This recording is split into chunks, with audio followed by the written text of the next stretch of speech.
Halo, selamat pagi anak-anak kelas 2. Pada kesempatan ini Pak Pras akan memberikan materi pelajaran agama Katolik kelas 2. Silahkan disimak.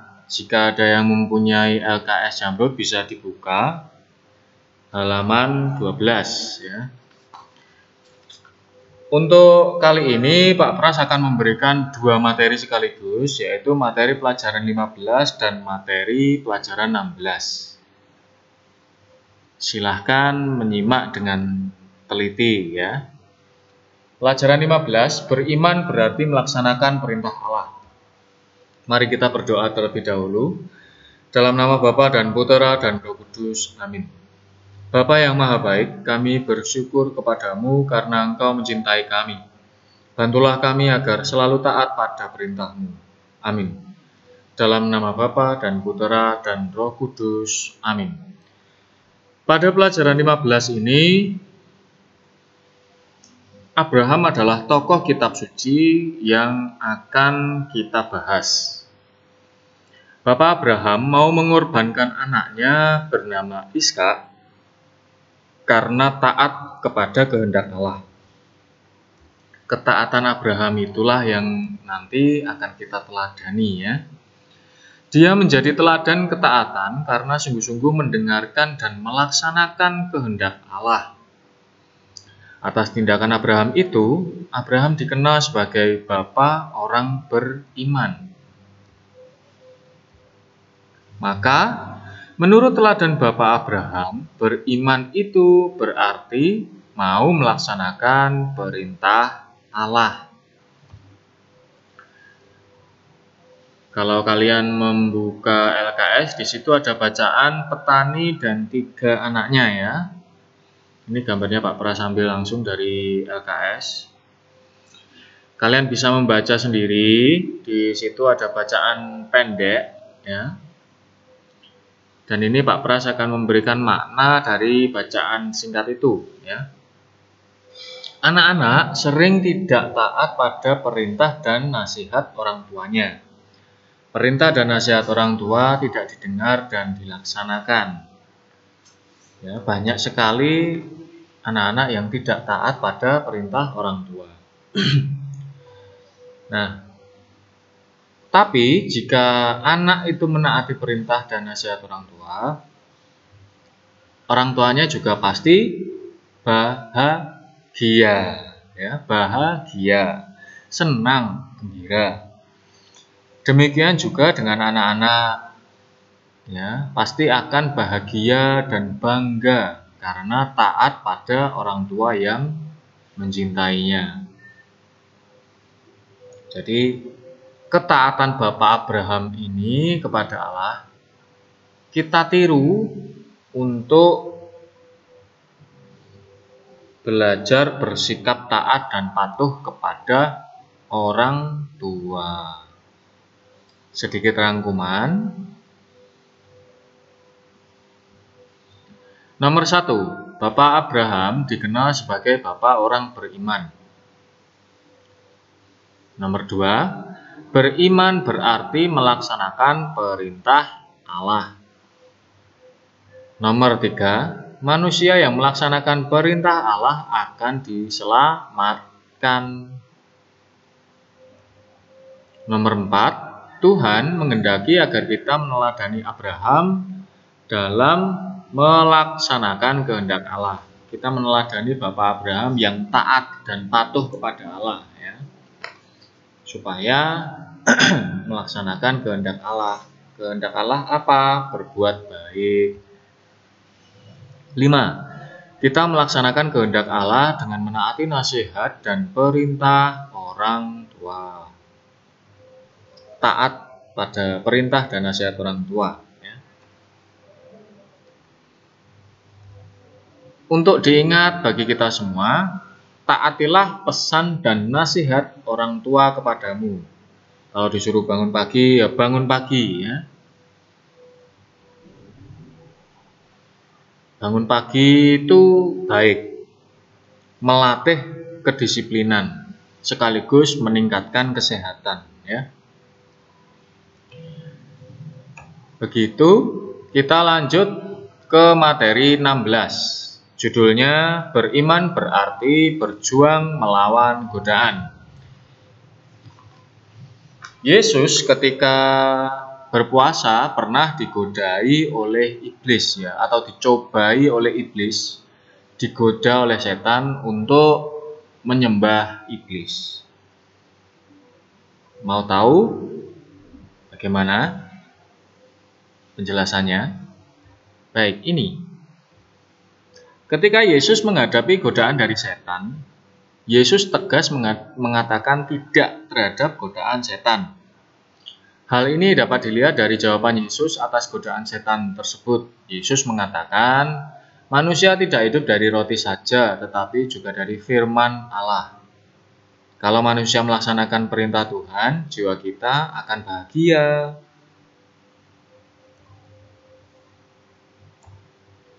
Yesus juga mengatakan, jangan mencobai Allah. Ya, mencobai artinya menggoda atau menjebak ya, menjebak Allah. Mencobai Allah berarti tidak sungguh-sungguh percaya pada Allah. Pada godaan yang selanjutnya, Yesus mengatakan bahwa manusia harus menyembah Tuhan. Menyembah Tuhan berarti mengakui bahwa manusia adalah ciptaan dan Allah adalah pencipta. Karena Allah itu maha besar dan maha kuasa.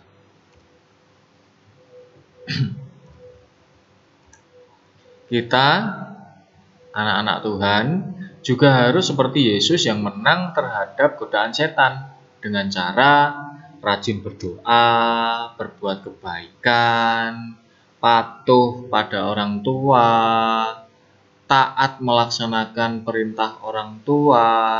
Kalau disuruh bangun pagi ya bangun pagi, disuruh segera mandi ya segera mandi. Karena orang tua menyuruh kita supaya bangun pagi, segera mandi, kemudian segera sarapan, itu supaya kita tidak sakit ya. Kalau bangun kesiangan, perutnya kosong, belum mandi, itu nanti menjadi penyebab daya tahan tubuh kita menurun. Akhirnya kita jadi sering sakit, begitu. Sedikit rangkuman untuk kita semua. Yang pertama, Yesus berpuasa selama 40 hari di padang gurun. Itu setelah Yesus dibaptis di Sungai Yordan ya. Lalu nomor 2, pada akhir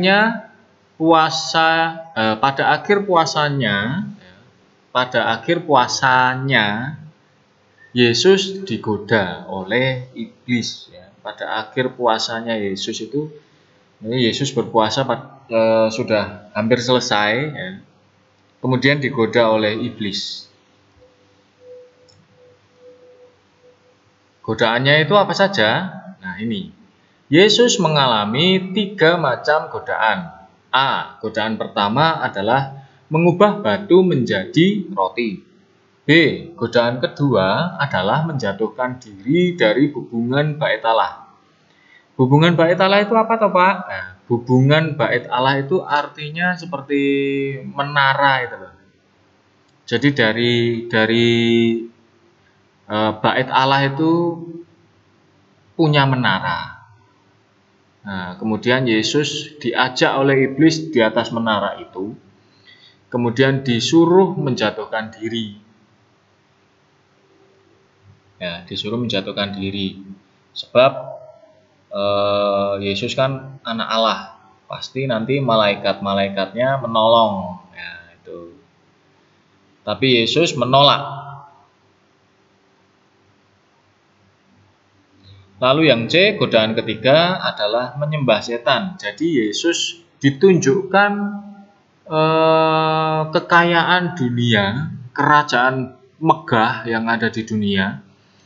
Ditunjukkan itu semua kepada Yesus. Lalu iblis berkata, semua itu akan aku berikan kepadamu jika kamu menyembah aku. Gitu ya. Iblis menyuruh Yesus untuk menyembah iblis. Maka Yesus menolak dengan keras, "Enyahlah kau iblis." Begitu. Lalu yang keempat, Yesus menang terhadap godaan setan. Begitu juga dengan kita, harus menang terhadap godaan setan. Jangan sampai kalah dengan godaan setan. Rajin belajar. Kalau waktunya belajar ya belajar. Nanti kalau sudah selesai belajar, silahkan bermain. Begitu ya. Jangan bermain terus tapi belajarnya nol ya. Bermain boleh tapi setelah belajar. Jadi ada waktu untuk belajar. Apalagi ini kita sedang mengalami pandemi ya. Jadi bukan alasan untuk ndak ada tugas atau ndak ada materi atau ndak ada ulangan, bukan alasan untuk tidak belajar ya. Justru di masa pandemi ini adalah masa-masa yang sangat sulit untuk mengejar pelajaran ya. Jadi belajar itu harus supaya di masa depan kalian tidak mudah ditipu oleh orang lain. Perlu diingat bahwa orang jujur itu disayang oleh Tuhan. Nah, berikut ini ada tugas mandiri yang ingin Pak Pras sampaikan. Yang pertama, mengerjakan LKS Jamrut kelas 2 semester 2 lembar pengetahuan 15. Halaman 15 sampai 16 yaitu dalam kurung ini, dan lembar pengetahuan 16 dalam kurung halaman 20 sampai 22 ya. Jelas ya ini. Pak Pras rasa sudah sangat-sangat jelas. LKS Jamrut kelas 2 semester 2 lembar pengetahuan 15. Ini ada halamannya 15 sampai 16 dan lembar pengetahuan 16 halaman 20 sampai 22. Ya, sudah sangat jelas. Nomor 2, dikumpulkan paling lambat minggu depan ya. Jadi tidak usah terburu-buru. Pak Pras tahu ini kalian mengerjakan 2 lembar pengetahuan sekaligus. Maka Pak Pras beri kelonggaran mengumpulkan tugasnya ini paling lambat minggu depan. Nomor 3, hari ini cukup mengumpulkan foto proses BDR saja karena akan Pak Pras gunakan untuk membuat laporan ya. Begitu, apabila ada yang kurang jelas bisa langsung menanyakan Pak Pras. Baik, mari kita akhiri materi pelajaran agama Katolik ini dengan berdoa. Dalam nama Bapa dan Putera dan Roh Kudus. Amin. Bapa yang Maha Kasih, Engkau menghendaki agar kami anak-Mu selalu jujur dalam hidup ini. Bantulah kami bila jatuh dalam pencobaan. Amin. Dalam nama Bapa dan Putera dan Roh Kudus. Amin. Terima kasih atas perhatian kalian. Semoga kalian semua sehat selalu dan tetap di rumah ya. Jaga pola makan, jaga stamina tubuh. Apabila ada yang kurang dari Pak Pras mohon maaf. Semoga apa yang Pak Pras sampaikan ini bisa bermanfaat bagi kita semua. Semoga Tuhan memberkati kita semua. Amin. Terima kasih.